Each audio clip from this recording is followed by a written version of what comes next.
आमचा संसार प्रकरण 5. लीला माधव. रमाबाई रानडे यांचे आमच्या आयुष्यातील काही आठवणी हे पुस्तक प्रसिद्ध झाल्यानंतर जवळजवळ 3 तपांनी श्री लीलाबाई पटवर्धन यांचं आमची 11 वर्षे हे पुस्तक प्रसिद्ध झाले.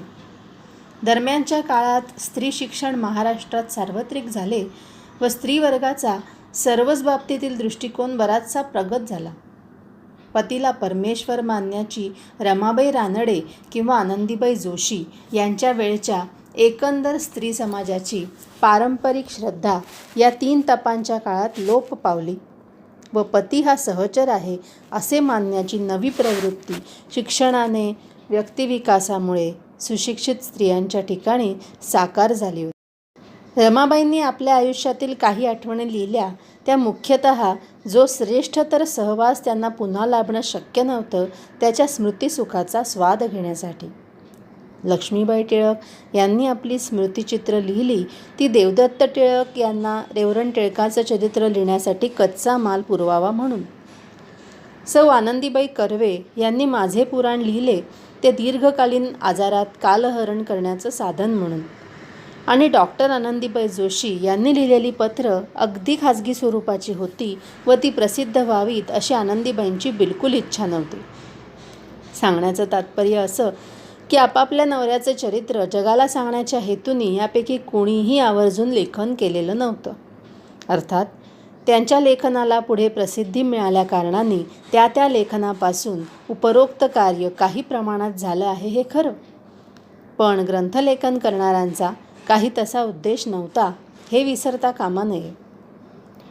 पण श्री लीलाबाई पटवर्धन यांच्या आमची 11 वर्षे या पुस्तकाची गोष्ट तशी नाही. हे पुस्तक लिहिण्यात श्री लीलाबाईंचा दुहेरी हेतू आहे. अंशतः स्वतःची इच्छा, अंशतः मृत पतीची तशी आज्ञा, अंशतः परिस्थितीचा पेच या 3 कारणांनी श्रीमती लीलाबाईंना आमची 11 वर्षे हे पुस्तक पतिनिधनानंतर 5-6 वर्षांच्या आत लिहावं लागलं आहे असं स्पष्ट होतं. या दोहोंच्या जोडीला परिस्थितीच्या पेचाची ओढ होती. तत्वे आणि व्यवहार यांची माधवरावांच्या आयुष्यात कधीच सांगड घातली गेली नाही असं श्रीमती लीलाबाईंनी एके ठिकाणी म्हटलं आहे तेच खरं. अशी सांगड घालण्याचा प्रयत्न करण्यापेक्षा लोक आपल्याला हसतात ना, नावं ठेवतात ना, तर मग ती गोष्ट ते मुद्दामच करीत. माधवरावांचा मी आहे तसा दिसणार हा बाणा असल्याने निव्वळ बाह्योपचारावरून माणसाची योग्यता मापणाऱ्या समाजात त्यांच्या विचाराने, वागणुकीने गैरसमजच जास्त निर्माण केले. माधवरावांच्या बाबतीत पसरलेले गैरसमज दूर करण्यासाठी व त्यांचे खरेखुरे व्यक्तिदर्शन महाराष्ट्राला घडवण्यासाठी श्री लीलाबाईंनी आमची 11 वर्षे हे पुस्तक लिहिले. इतरांनी आपल्यासंबंधी मागावून काहीतरी बेजबाबदारपणे लिहिण्यापेक्षा आपणच आत्मचरित्र लिहावं अशी माधवरावांची इच्छा होती व त्या दृष्टीने त्यांनी थोडी तयारीही चालवली होती. पण त्यांच्या हातून ते काम पुरं झालं नाही तेव्हा त्यांच्या इच्छेप्रमाणे श्रीमती लीलाबाईंनी हे पुस्तक लिहिले आहे. म्हणजे एक प्रकारे माधवरावांची वकिली करण्याचा किंवा इतरांचे बेजबाबदार हल्ले टाळण्याचा हेतू अंशतः तरी या पुस्तकाच्या बुडाशी आहे. सौ आनंदीबाईंनी डॉक्टर कर्वे यांच्या सार्वजनिक कार्याचा उडता उल्लेख केला आहे. तो स्वतःचा त्याच्याशी संबंध आला तेवढ्यापुरताच. पण लीलाबाईंनी मात्र माधवरावांच्या सांसारिक जीवनाबरोबरच त्यांचं थोडंसं साहित्यिक जीवन, सार्वजनिक जीवन, त्यांचे स्नेही सोबती वगैरेंचा समाचार घेऊन आपल्या पुस्तकाला माधवरावांच्या चरित्राची कळा आणून देण्याचा प्रयत्न केला आहे. एका दृष्टीने ही गोष्ट स्वागतार्ह आहे, कारण रमाबाईंच्या काळची स्त्री नवऱ्याच्या घराबाहेरील कार्याची, मग ते केवढंही मोठं असो, वास्तपुस्तही करीत नसे. त्याऐवजी लीलाबाईंच्या वेळची सुशिक्षित स्त्री नवऱ्याच्या सांसारिक जीवनाची जशी मनमोकळेपणे चर्चा करू शकते तद्वत त्याच्या सार्वजनिक कार्याचीही यथाशक्ती विचक्षणा करू धजते. ही गोष्ट बायकांच्या नवऱ्याकडे पाहावयाच्या दृष्टिकोनात पडलेल्या इष्टबदलाची निदर्शक आहे. लीलाबाईंनी माधवरावांचं व्यक्तिचित्रण पुष्कळच खुलेपणाने केलेलं आहे. रमाबाई आणि आनंदीबाई जोशी यांच्याप्रमाणे पतीला परमेश्वर मानण्याची श्रद्धा लीलाबाईंच्या ठिकाणी नसल्याचा तो परिणाम आहे. रमाबाई, लक्ष्मीबाई, आनंदीबाई यांची लग्न फार लहान वयात झाल्यामुळे तत्कालीन रीतीप्रमाणे त्या नवऱ्याच्या जीवनात चटकन व पूर्णपणे विलीन होऊन गेल्या. श्रीमती लीलाबाईंचं माधवरावांशी लग्न झालं तेव्हा त्या 24 वर्षांच्या व GA परीक्षेत नापास झालेल्या होत्या. माधवराव आणि लीलाबाई यांचं लग्न प्रौढ वयात झालं होतं, पण त्यात प्रेम किंवा खुशीचा भाग नसून तो एक परिस्थितीप्राप्त गरजेचा मामला होता. लग्नापूर्वी माधवराव व लीलाबाई यांची ओळखही नव्हती आणि जेव्हा लग्नाच्या दृष्टीने त्यांची ओळख मुद्दाम करून देण्यात आली तेव्हा लीलाबाईंचा ग्रह माधवरावांबद्दल चांगला झाला नाही. त्या म्हणतात, ते मला संकोची दिसले. ते फार कमी बोलत व शक्य तर बोलण्याचे टाळीत. ते थोडे त्रासिक व आपल्यातच घडलेले असे दिसत. एकंदरीत ते माणूसगाणे असावेत असा माझा त्यांच्याबद्दलचा पहिला ग्रह झाला. लग्नाच्या वेळची आपली मनस्थिती लीलाबाईंनी पुढील प्रमाणे वर्णिली आहे.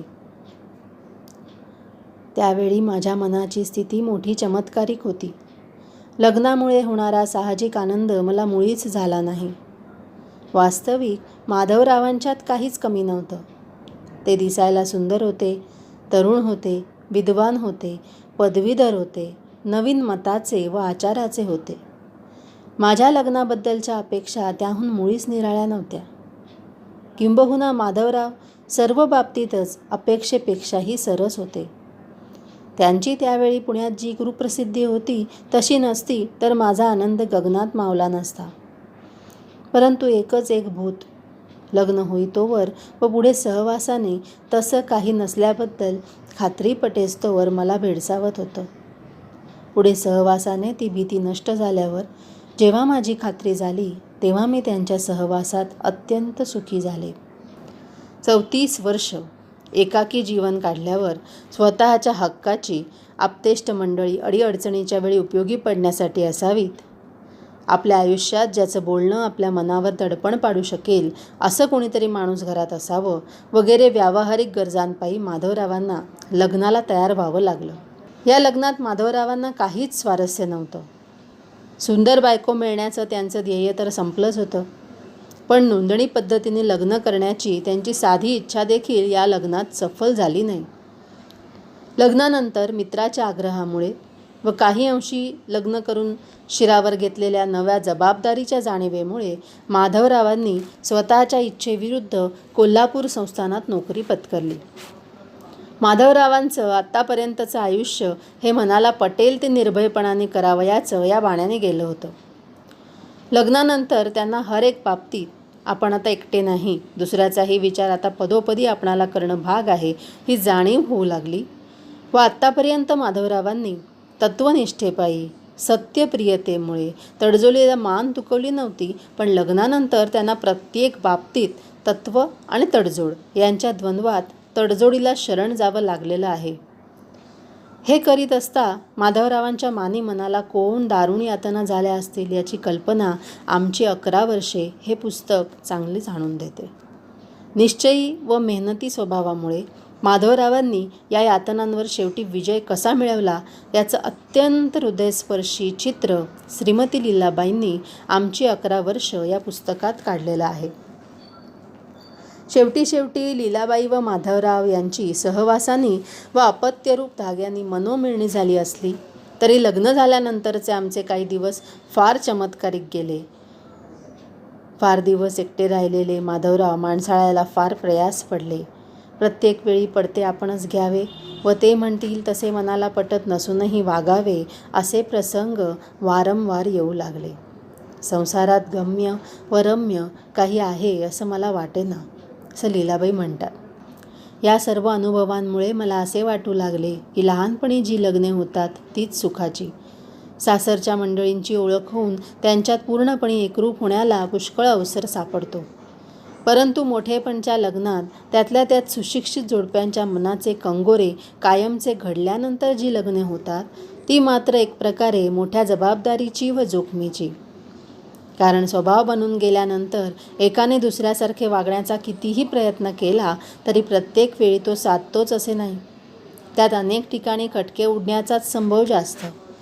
त्यात आणखी नवरा बायकोखेरीज तिसरं माणूस घरात नसलं म्हणजे तर ते अग्निदिव्यच.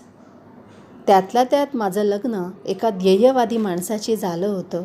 मला स्वतःला तेव्हा काही ध्येय नव्हतंच. ज्याच्याशी लग्न होईल त्याच्याशी जुळतं घेणं हेच माझं इतर हिंदू स्त्रियांप्रमाणे ध्येय होतं. पुरुषांनी स्त्रियांना आपल्या दासी बनवू नयेत या मताच्या माधवरावांना संसारात पूर्णपणे रमून जाणारा लीलाबाईंचा स्वभाव फारसा आवडत नसे. पुढे अनुभवाने माधवरावांच्या या मतात काहीसा फरक झाल्याचं आमची 11 वर्ष वाचणाऱ्याच्या ध्यानी येईल. पण संसाराच्या सीमेवर माधवरावांच्या स्वप्नाळू मूर्खपणाचा सारा त्रास लीलाबाईंना सहन करावाच लागला. आमची 11 वर्ष हे पुस्तक वाचित असता नवरा बायकोच्या पूर्ण विकसित व्यक्तित्वात महद अंतर असेल तर संसार कसा होतो याचं चित्र वारंवार डोळ्यापुढे उभं राहतं. लीलाबाईंशी लग्न झाल्यामुळे जरी माधवरावांच्या वैवाहिक ध्येयांचा चक्काचूर झाला होता तरी त्यांची कर्तव्यबुद्धी जागृत होती.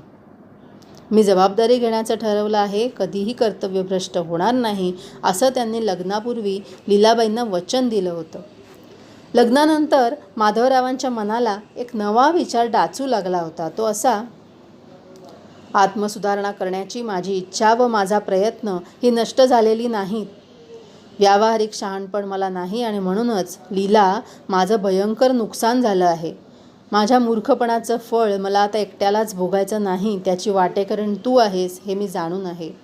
आता मी शहाणा होणार. माधवरावांच्या स्वभावात लग्नानंतर जो व्यावहारिक शहाणपणा आला, तडजोडवादीपणा त्यांच्या स्वभावात दिसू लागला, तत्वांना मुरड घालण्याकडे त्यांची प्रवृत्ती होऊ लागली, याचं कारण माधवरावांच्या मनात उदय पावलेली ही नवीन जाणीव.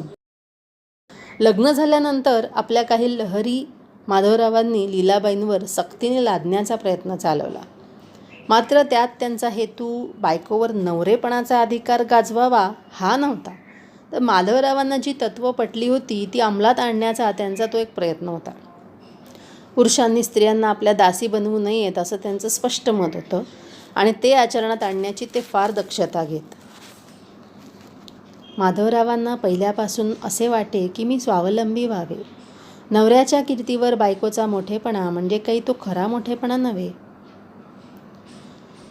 तुझी विद्या तू कायम ठेवली नाहीस तर इतक्या शिकण्याचा फायदा काय, आणि कोणी सांगावे कोणावर काय प्रसंग येईल, तुलाही एखाद्या अडचणीच्या प्रसंगी नोकरी करावी लागेल.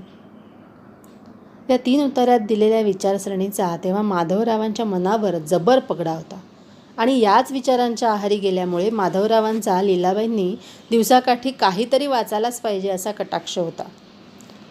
घरकामात सारा दिवस घालवण्यापेक्षा स्वयंपाकात 2 पदार्थ कमी करूनही लीलाबाईंनी विद्या वाढवावी असा त्यांचा आग्रह. यासाठीच लीलाबाईंना पुण्यास ठेवून त्यांनी त्यांच्याकरवी GAची परीक्षा देवली आणि नंतर बेळगावास लीलाबाईंना नोकरीचाही अनुभव घेऊ दिला. पुस्तकी विद्येचं माधवरावांना एवढं वेड होतं की विणकाम भरतकाम यात डोळे बिघडवून घेण्यापेक्षा वाचन कर, ते तुझ्या जास्त उपयोगी पडेल असं ते वारंवार म्हणायचे. लीलाबाईंना असलेली गाण्याची आवड माधवरावांनी जोपासली नाही. आपली बायको कशा प्रकारची व्हावी हे माधवरावांनी स्वतःच्या मनानेच ठरवलं होतं. लीलाबाई प्रौढ व पदवी परीक्षेपर्यंत शिकलेल्या असताही या बाबतीत माधवरावांनी त्यांचा बिलकुल विचार घेतला नव्हता. फार काय पण घरात सुपारी ठेवावी किंवा नाही असल्या क्षुल्लक बाबतीतही माधवराव आपला तत्वनिष्ठ हेका चालवीत व त्यामुळे अनेकदा गृहिणी या नात्याने लीलाबाईंना त्रास होईल. याची काही उदाहरणं आमची 11 वर्षेमध्ये दिली आहेत.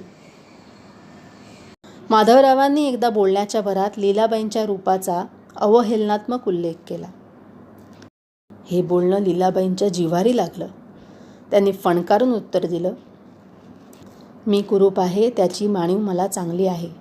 तुमच्याशी लग्न झाल्यापासून तर माझ्या कुरूपपणाची जाणीव मला वारंवार लोकही देऊ लागले आहेत. देवाने माझे रूप असे केले हा काही माझा गुन्हा नाही, परंतु कुरूप माणसांना अंतःकरण असतं हे माणसाने अगदीच विसरू नये. किंबहुना कुरूप माणसांचं अंतःकरण सुंदर माणसापेक्षाही सुंदर असू शकतं हे ध्यानात ठेवा. या फटकाऱ्याचा योग्य परिणाम झाला. माधवरावांनी पुन्हा बायकोच्या रूपाबद्दल खंत केली नाही. आमची 11 वर्ष या पुस्तकात माधवरावांचा मानसिक व स्वाभाविक कायाकल्प कसा झाला याचं उद्बोधक चित्रण पाहावयास मिळतं. आत्तापर्यंत या पुस्तकात ज्या पतीपत्नींच्या सांसारिक जीवनाची चर्चा करण्यात आली त्यात पतीने पत्नीचा कायाकल्प घडवला होता. पण लीला माधव या जोडप्याच्या बाबतीत प्रकार उलट. लग्नामुळे माधवराव माणसाळले. पूर्वी म्हणजे 1928 सालचे कठोर, एककल्ली, हट्टी माधवराव आता संसारातील सुखदुःखांची झळ लागून शांत व अत्यंत मृदू अंतःकरणाचे झाले होते असं लीलाबाई म्हणतात. माधवरावांना या प्रकारची जसजशी जाणीव होऊ लागली तसतसा त्याने आपल्या वागण्यात निश्चयपूर्वक बदल केला व शेवटी श्रीमती लीलाबाईंच्या समजुतीप्रमाणे त्यांना संसारात वागण्याचं स्वातंत्र्य दिलं. हे स्वातंत्र्य मिळाल्यानंतरच नवरा बायकोत परस्पर समजूत व सलोखा वाढला आणि संसारात सुख व समाधान यांचा जन्म झाला. वाचकांनो, तुमचं प्रोत्साहनच असंच काम करत राहण्याची आम्हाला शक्ती देईल. त्यामुळे शेअर, लाईक, सबस्क्राईबचं टॉनिक तुम्ही आम्हाला जरूर द्याल अशी खात्री आहे.